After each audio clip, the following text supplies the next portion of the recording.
I was the star pupil, the crown jewel of the Elysium Institute's elite faction. Blessed with unparalleled genetic potential, I hit the peak of the gold tier rankings by 25. But I wanted more. To break the ceiling and reach the apex tier, I entered the void chamber for deep stasis. 50 years later, as the final surge of cosmic energy tempered my body, I achieved apex status.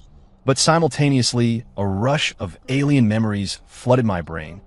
It turned out I was the protagonist of a regret novel, a trashy drama where, upon my return, I'd find myself replaced by a mediocrity who had stolen my mentor, my fiancée, and my junior partner's affection. Despite being a low-level novice, this new guy would frame me for theft, and to prove my innocence, I would destroy my own core power. Maybe my 50 years of isolation made them think I was soft. What kind of masochistic script is that? Burn it all down. As the energy settled, my body erupted in golden light. Break! I roared, venting the excess power. My scars vanished. My energy reserves overflowed. I had done it. 50 years in the void, and I was in apex. But then, the memories crystallized. I'm Victor Sterling, born to old money, identified at 8 as a fire element prodigy, and headhunted by director Sylvia Blackwood of the Elysium Institute. I dominated the rankings. To secure my legacy, I went into stasis. But I underestimated myself. I didn't just level up, I evolved. Give me 200 years, and I transcend this plane of existence entirely. But my euphoria was cut short by that script in my head. A regret novel. I'm supposed to come out, find a scrub named Caleb who stole my life, get framed for stealing his herbs, and then cripple myself to prove I didn't do it? Bullshit. I sneered. I'm an apex. Why would I steal a novice's weeds? Logically, the kid should be begging to give them to me for a scrap of influence, and I'd probably toss them in the trash. As a man of education and class, I refused to accept this predetermined destiny. I engaged my flight aura and shot back to the Institute to report to Headmaster Thorne and Director Blackwood. However, as I descended toward the administration spire, I spotted a familiar figure near the great oak in the courtyard. Lily! I landed, calling out to the young woman. Lily Rain spun around, her face lighting up. Victor, you're back! Lily was my junior partner, my shadow since childhood. My family was wealthy, hers wasn't. I was an only child and didn't know how to care for people, so I mostly ignored her. But since I was the senior, I'd done my unwanted high-tier gear and resources on her. She loved it. Thanks to my scraps, she was a decent mid-tier adept before I left. Lily, I smiled. 50 years. Long time. Victor, you look even better. More mature. She had grown, her power solidified. I sensed she had recently hit prime tier. I remembered her snot-nosed crying when I left. Nostalgic. Victor, I missed you every single day. She lunged to hug me. I stepped back. Boundaries. I had a fiancé, and 50 years doesn't change protocol. Seeing my rejection, her eyes darkened. Victor, why are you pushing me away again? Excuse me. Lily, a voice interrupted us. A young man jogged over. My eyes widened. It was him, the guy from the memories. Caleb Jones. Lily, who's this? Caleb asked, looking confused. Lily beamed. Caleb, this is him. Victor Sterling, our senior. Victor, this is Caleb. Director Blackwood recruited him 10 years after you left. I knew him from the download, but I played polite. I extended a hand. Nice to meet you, Caleb. I am Victor. Victor Sterling. Caleb paused, then grinned, grabbing my hand with both of his. The legend. They talk about you constantly. I smiled. Despite his enthusiasm, I caught the malicious glint in his eye. Growing up in a dynasty with a mother fighting off my father's mistresses, I knew that look. He was plotting. Sure enough, blocked from Lily's view, Caleb suddenly threw himself backward and hit the dirt. Me? Then the waterworks started. Victor, I know you don't like me replacing you, but you didn't have to shove me. Lily rushed to him. Caleb, are you okay? She turned on me, furious. Victor, how could you push him? Wow, this was a cheap tactic my father's cheapest mistress wouldn't even use. And from a man? A supposed elite warrior? Embarrassing. But Lily bought it. Victor, Caleb has been keeping the director company while you were gone. You should be grateful. I ignored her logic. Caleb, what's your rank? He looked startled, playing the victim. I'm Foundation tier. Just as the script said. Caleb, forget the push for a second. If you're that weak that a tap knocks you down, you shouldn't be here. Do you really have any power at all? Caleb turned away, eyes red, acting bullied. Lily snapped. Victor, that's too far. You heard him. Apologize. Quiet, Lily. I said, my voice dropping to sub-zero. It was the first time I'd ever spoken to her like that. She froze. I'll ask once. This novice says I pushed him. Do you believe that? She hesitated. I was giving her a chance. But Caleb whispered, head down, Lily, don't fight him over me. I'm Fine. Just a bruise. The White Lotus routine. Lily's eyes hardened. Victor apologized to Caleb. Don't make me lose respect for you. Opportunity wasted. Fine, I said cold. Since you insist I pushed him, I prefer to deal in facts. What? Before they could blink, I blurred forward and slammed my palm into Caleb's chest. Crack. Art. Caleb launched backward like a ragdoll, smashing into the massive oak tree with a sickening thud. The impact nearly folded him in half. Blood sprayed from his mouth. Caleb, Lily shrieked and scrambled over to him, shoving a healing pill into his mouth. Victor. Caleb gasped, eyes wide with genuine terror this time. He hadn't expected me to actually strike. See? If I wanted to push you, that's what it would look like. Your little stunt earlier was amateur hour. I smirked at Lily, and only an idiot would fall for it. Lily turned pale, trembling with rage. Victor. My voice cut through the air, ice cold. I thought 50 years might have matured you, Lily. I was wrong. Victor, how could you? I looked down at her. You're a disappointment, Lily. That broke her. How dare you? She screamed, power flaring around her. You left me. You rejected me 50 years ago, and you reject me now. You don't get to judge me. She drew the frost blade I had gifted her decades ago and lunged. Snap. I didn't even use a weapon. I backhanded her. The force of my apex level slap hit her like a freight train. Her head snapped to the side, and she flew across the clearing, tumbling through the dirt. Lily, Caleb cried out, too broken to move. I ignored him and walked toward where Lily lay groaning. You drew a blade on me for a liar. Regrettable. Lily, face swelling, looked up in shock. Why? You left me alone. I'm not your babysitter, I said calmly. And now, you're not my problem. You're no longer my junior. Get lost. I turned and walked away. Honestly, I felt nothing. I was born rich and gifted. I didn't need emotional validation from sycophants. Power was the only truth. Lily just wanted attention, and Caleb gave it to her. Not my circus. I headed to my private estate on the Institute grounds.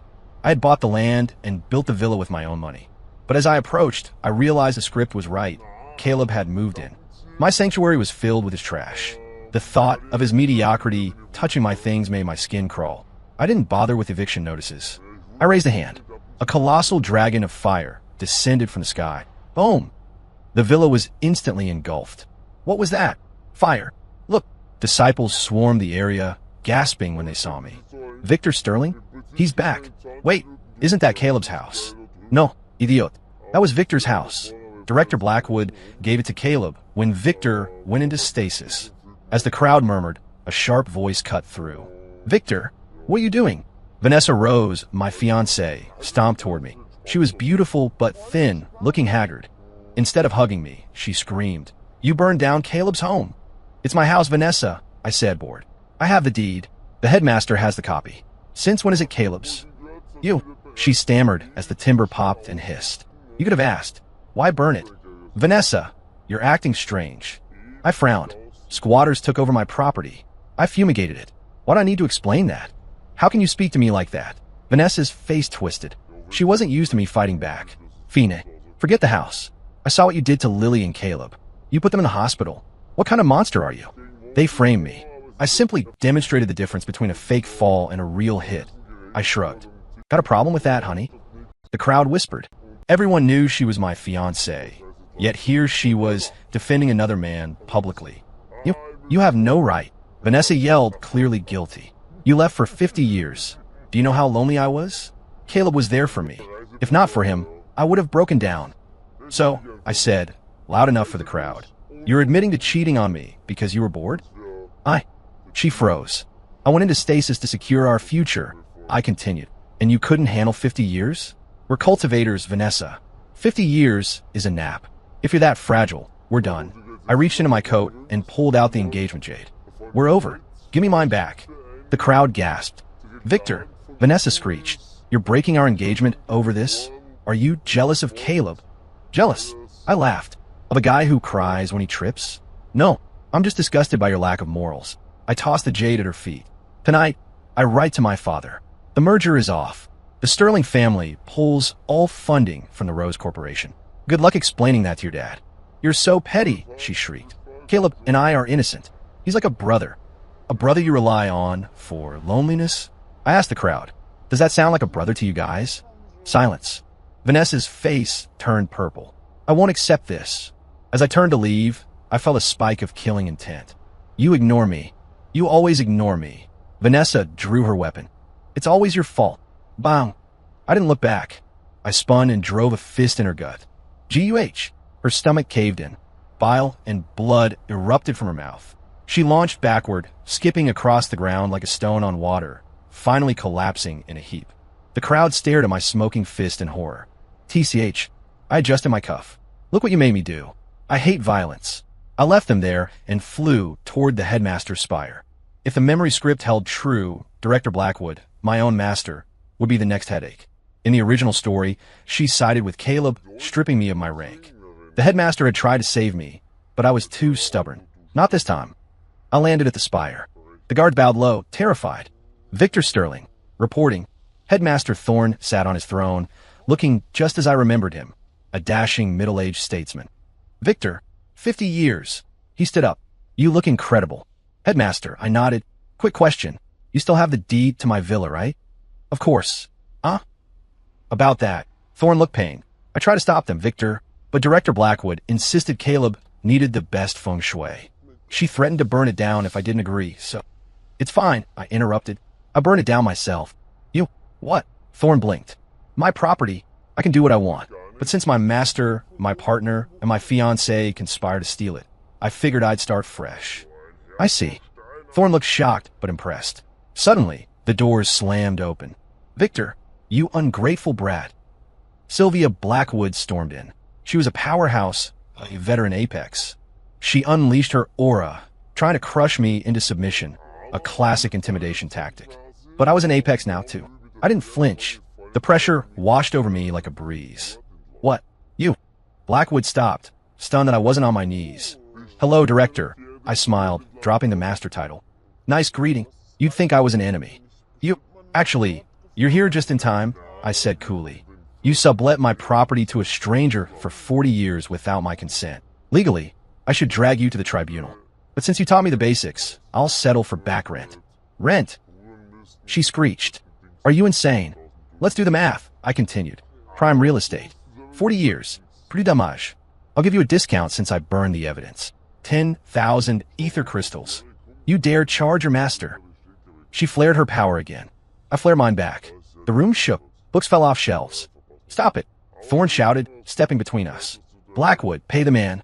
I told you not to give that house away. This is an order. Blackwood ground her teeth. She realized she couldn't bully me anymore. I was her equal. Victor, I'm disappointed in your greed. And I'm disappointed that you gave my home to a novice, I countered. Pay up, or I sever the master-disciple bond right here. What? And if you don't pay, I added, I'll go to the city and spread the word that Director Blackwood steals from her elite students to spoil her new favorite. Bad for recruitment. You blackmail me? I call it leverage. Defeated by Thorne's order and my power, she threw a bag of crystals at me. Take it and rot. In the original timeline, she spent a fortune on Caleb while giving me nothing. Taking her money felt like justice. I walked out, 10,000 crystals richer. I rebuilt my villa using advanced fabrication magic that same afternoon. The message was clear. I was untouchable. For a few days, peace reigned. I focused on stabilizing my new apex power. But the script wasn't done. The theft arc was coming. I went to the logistics depot to pick up some rare alloys I had ordered.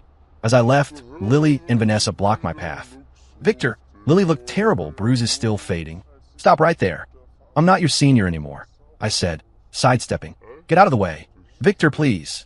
Vanessa grabbed at my sleeve. She looked wrecked. The Sterling family had indeed cut ties, and the Rose Corporation was tanking. Her father had likely beaten her black and blue. Victor, take me back. I'll do anything. My dad is going to kill me. Then run away with Caleb, I said, shaking her off. You two are soulmates, right? Victor, Lily shouted, drawing a crowd. By the order of Director Blackwood, you are under arrest. We suspect you stole Caleb's spirit grass. Here we go. Director Blackwood demands you report to the spire. I sighed. I released a pulse of pure kinetic force. Boom! Lily, Vanessa, and the gawking onlookers were slammed face first into the pavement. You think an apex needs to steal weeds from novice? Morons. I didn't go to the spire. So they came to me. Blackwood, Caleb, Headmaster Thorne, and the High Inquisitor arrived at my newly rebuilt gates. Victor, get out here, Blackwood screamed. I walked out sipping tea. Director, bringing a crowd? Shut up. She pointed a shaking finger. Caleb saw you enter his meditation chamber. You stole his spirit grass. Thorne looked exhausted. Caleb, are you sure? Wait, I interrupted. This is a waste of time. Caleb, what tier are you? Foundation tier, Caleb stammered. Crash. I dropped the full weight of my apex aura directly onto him. Arg. Caleb collapsed, vomiting blood as the gravity crushed him.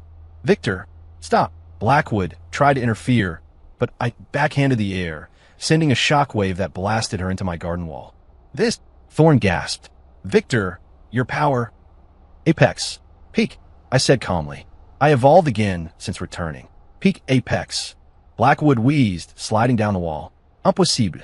I walked over to Caleb and placed a boot on his chest. Crunch. So, Caleb, I asked pleasantly, why would a peak Apex steal from you? Do you have anything I could possibly want? No. No. Caleb sobbed, terrified. Elite. Elite. You didn't take anything. See, I looked at the High Inquisitor. He confessed. Caleb. Lily and Vanessa rushed in, seeing him broken. Victor, you monster. Silence. I looked at the Inquisitor. Director Blackwood and this novice conspired to frame a peak apex. I demand justice. Absolutely, the Inquisitor nodded, sweating. Framing a superior is a capital offense. No. Blackwood stood up, shaking. Black smoke began to rise from her skin. Her eyes turned pitch black. He's corrupted. Thorne yelled. Demonic deviation. Blackwood's jealousy had snapped her mind. Victor, you ungrateful wretch. You shouldn't be stronger than me. She lunged, a creature of shadow and hate. I drew my sword. Director Blackwood has turned. As a loyal disciple, I will handle this. Granted, Thorne shouted. I vanished. Shing. I reappeared behind her. The black smoke dissipated. A thin red line appeared on Blackwood's neck. Victor, her head slid off her shoulders and rolled onto the grass. Dead. The Institute purged her name. Caleb was stripped of his cultivation and exiled. I sent a letter to my family, and he met with an accident a week later. As for the girls, the Rose family collapsed. Vanessa, desperate, tried to beg Lily for help. They fought, blaming each other for ruining their lives over Caleb. I had my alchemist spike their food with aggression-inducing toxins. One night, the argument turned physical. Vanessa died by Lily's hand. Lily went to prison and lost her mind. A few years later, I took Blackwood's seat on the council. 150 years later, having conquered this world, I ascended to the next dimension. Story complete.